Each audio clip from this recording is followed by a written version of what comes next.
برج السرطان، يا برج السرطان، مرض نفسي عندك. ايوه عندك، واجع قلبك ومخليك دايما في ضيقة وحزن كبير جدا. هتقولي لا انا مش مريض نفسي. لا، انت مريض نفسي. كلنا اصلا عندنا مرض نفسي، بس الصح ان انت تعرف ايه المرض النفسي بتاعك وتعالجه. ما تفضلش عايش فيه، ما تفضلش عايش في توتر وقلق وتعب. تعبك النفسي أهم بكتير من الجسدي كمان. هقولك ليه. لأن تعبك النفسي هو اللي بيأثر على جسمك أصلا.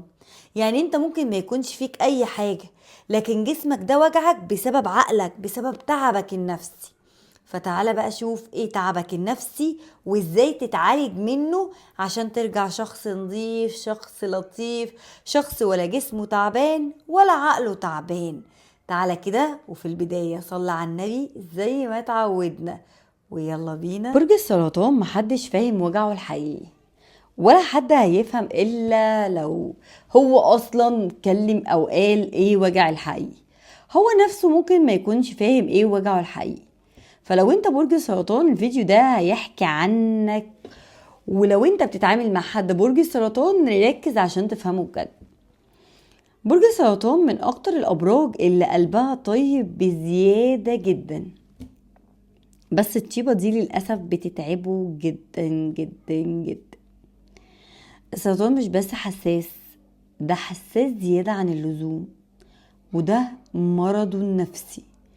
الحساسية الزيادة عن اللزوم، أي كلمة ممكن تفضل في دماغه أيام، وأي موقف صغير ممكن يكسره من جواه. انت متخيل ان انت ممكن بكلمة أو موقف صغير تكسر برج السرطان من غير ما تحس، أو انت شايف ان ده عادي؟ المشكلة ان السرطان مش بيحب يبين انه ضعيف، ودايما يقول عادي ومفيش حاجة. بس الحقيقة ان برج السرطان شايل جواه كلام كتير قوي يا جماعة. بيتعب. السرطان لما بيحب بصدق نادر جدا، بيدي اهتمام وحنان واحتواء، بس للأسف مش دايما بياخد نفس الحاجة. وده اللي بيوجعه، انه بيحس انه بيدي اكتر ما ياخد. وكمان السرطان عنده مشكلة تاني، وده مرض نفسي تاني خالص، الكتمان. ان هو يكتم زعله ويكتم دموعه لحد ما فجأة ينهار وينهار لوحده من غير ما يكون حد جنبه ولا حد عارف بوجعه ده. ومن كتر التفكير يعيش مواقف كتير جدا في دماغه. في دماغه ممكن تكون حصلت بقى، وممكن تكون ما حصلتش اصلا، وده بيخليه دايما قلقان ومش مرتاح. كمان السرطان بيخاف من الفقد، بيخاف يخسر الناس اللي بيحبهم، وعشان كده اوقات بيتمسك بزيادة قوي، او يزعل بسرعة من اقل حاجة. ومن بره ممكن يبان هادي، لكن من جواه دوشة مش بتقف. وده للأسف الأمراض النفسية اللي تعب برج السرطان في حياته ومخلياه تعبان.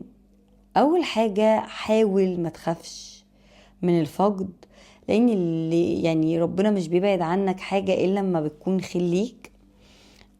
حاول ما تديش كل حاجة إلا لما تاخد.